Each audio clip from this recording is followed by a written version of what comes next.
Bonsoir, bonsoir. Moi, j'espère vraiment que vous allez bien, que le Seigneur vous bénisse, que le Seigneur vous comble. Et c'est vrai qu'il est tard, je viens un peu de finir le travail, je suis très fatiguée, je dirais. Mais cela ne m'empêche pas de parler ce soir. Et voilà. Et j'aimerais juste te demander, te poser une question sincèrement qui me va droit au cœur, te demander quelle est la situation que tu traverses, qu'est-ce qui te tracasse en ce moment, qu'est-ce qui t'empêche d'aller de l'avant, qu'est-ce qui t'empêche de changer la situation de ta famille, qu'est-ce qui t'empêche de changer la situation que tu traverses? Qui t'empêche de le faire? Parfois, nous traversons des moments difficiles et nous sommes focalisés que sur les problèmes. Nous regardons que le problème, nous regardons que le problème et nous regardons les coupables, nous regardons des gens que nous pensons être coupables ou des gens que nous pensons que ce sont eux qui sont à l'origine de nos problèmes. C'est bien de le faire. Mais penses-tu passer toute ta vie à accuser les gens face à la situation que tu traverses? Penses-tu passer toute ta vie à regarder que le problème? Je pense qu'un instant, nous devons nous révolter. Un instant, nous devons changer la situation que nous traversons. Un instant, nous devons dire, ok, ça va, j'ai des problèmes, je le sais. Et la situation ne va pas dans ma vie, je l'assume, je le sais très bien. Mais que dois-je faire pour que ces choses soient changées? Que dois-je faire pour changer la situation de ma vie? C'est pas le problème qui est quelque chose, c'est la situation, l'attitude que tu prends face à ton problème qui est un problème. Tu as un problème, tu es assis, tu passes ton temps à pleurer. Ça fait du bien de pleurer. Moi, je pleure chaque jour, chaque instant. Ça fait du bien de pleurer. Mais c'est grand temps de te réveiller et de dire non à la situation que tu traverses, de te révolter, de changer la situation de ta vie. C'est ta famille qui ne va pas, les choses ne vont pas dans ta famille. Change cette situation.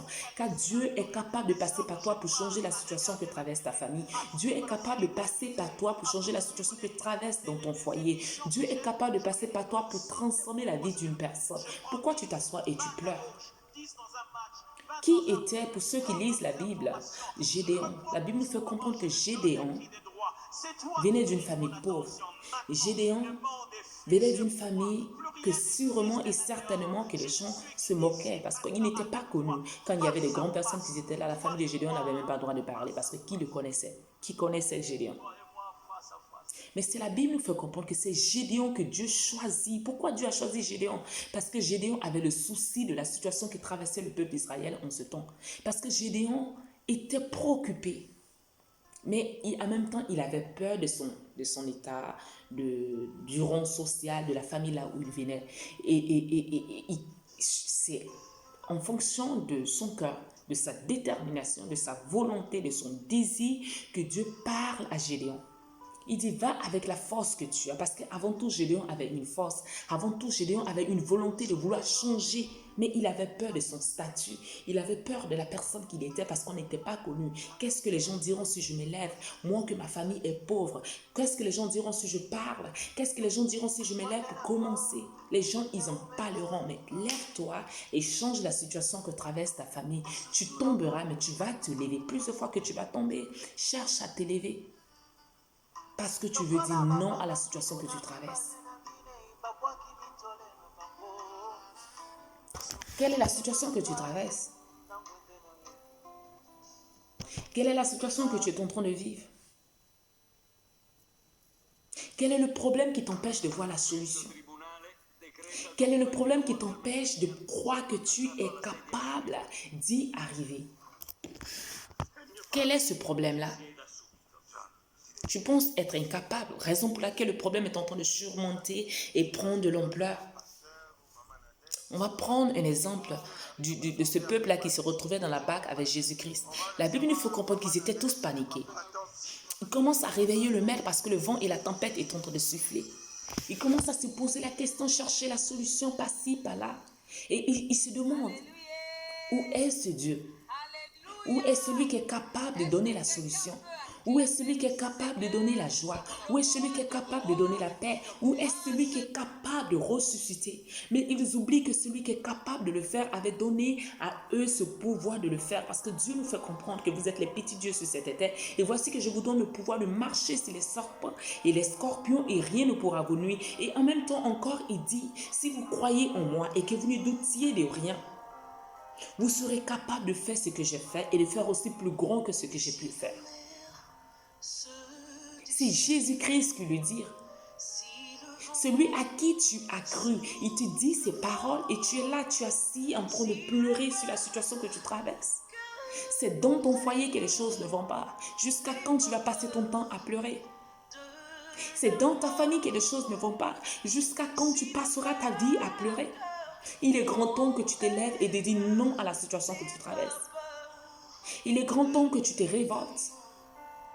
Il est grand temps de dire stop aux critiques de ce monde.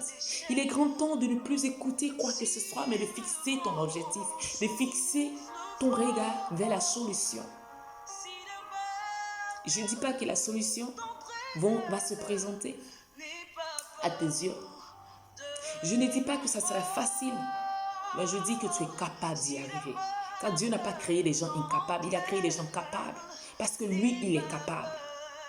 Dieu a créé des gens qui sont capables de réagir, des gens qui sont capables de changer la situation de la vie parce que lui, il est capable.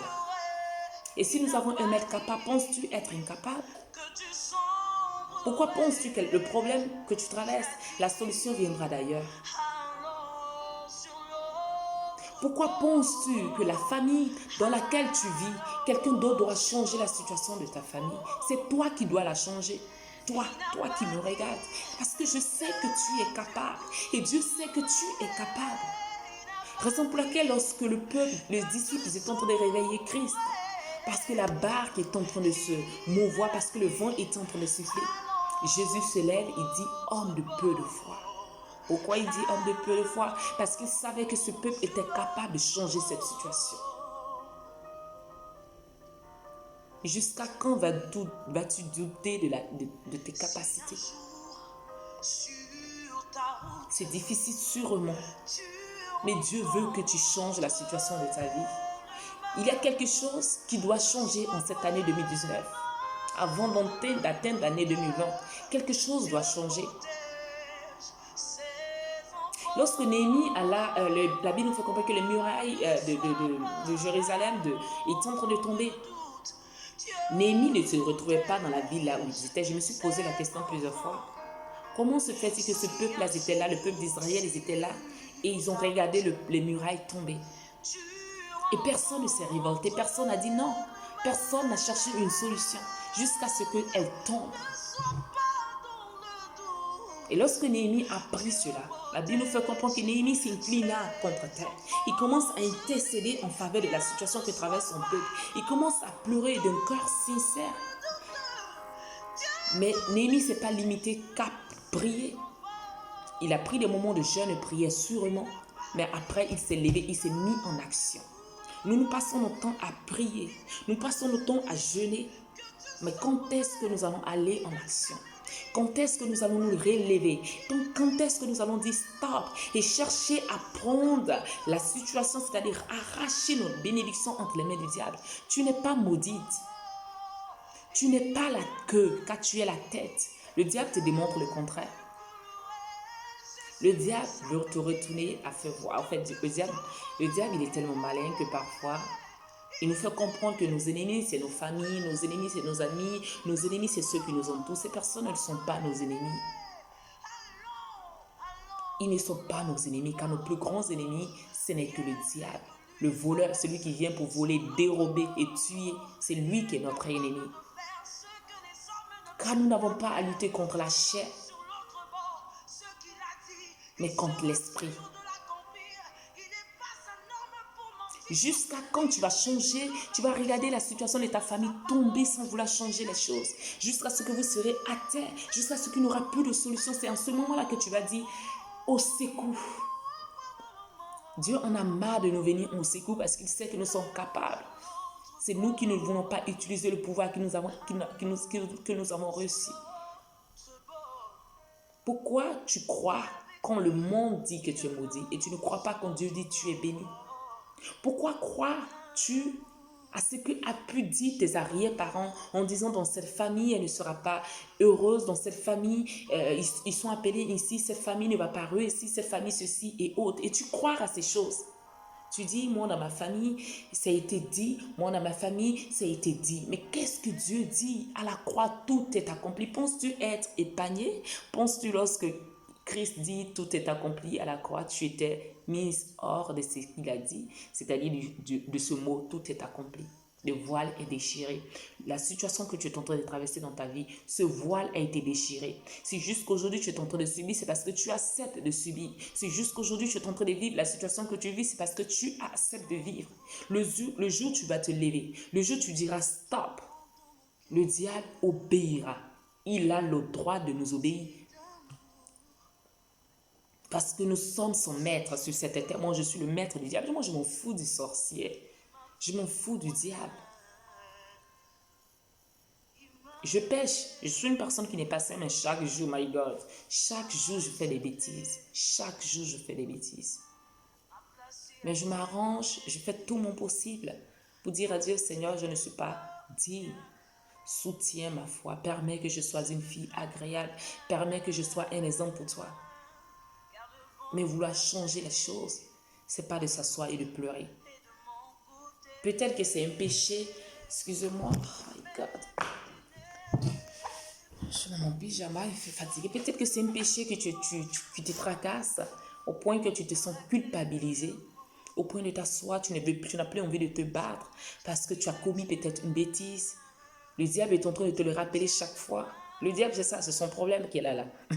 Il nous rappelle à chaque fois, tu as vu, tu as fait ceci, tu ne devais pas le faire, tu vois que Dieu n'est pas content. C'est vrai que Dieu, il est blessé quand nous péchons contre lui. C'est vrai qu'il a mal quand nous faisons des choses que nous ne devions pas faire. Mais si nous revenons à lui, n'est que sincère, il nous accepte à nouveau. Il nous pardonne. Les hommes, ils vont rester en train de te pointer le doigt. Les gens, ils vont dire, tu as vu, celle, elle était comme ça, comment elle fait. Elle se croit, mais elle pense être chrétienne. Ta relation avec Dieu, c'est celui-là qui doit compter. Et le pouvoir que Dieu t'a remis, tu dois l'utiliser. Tu es une flamme. Tu es une guerrière, tu es un guerrier. Tu es capable de changer la situation de ta famille. Il est temps que tu te lèves. Il est temps que tu agisses. Il est temps que tu dises un mot. Néhémie se lève. Après avoir pris des moments de jeûne et prière, la Bible nous fait comprendre qu'il avait tellement mal. Il s'est dit, je dois changer la situation que nous traversons. Dieu veut passer par toi pour changer une situation quelconque. Que ce soit dans ta famille, que ce soit dans ton travail, que ce soit dans ton entourage, que ce soit dans l'assemblée. Dieu veut t'utiliser toi. Quel que soit ton âge, quel que soit ton état, quel que soit je ne sais quoi, Dieu veut t'utiliser pour marquer une génération. Il attend que tu sois disponible. Es-tu disponible? Es-tu prêt? Car il t'aime et il a besoin de toi. Il a besoin de ta présence. Il veut t'utiliser parce qu'il t'aime.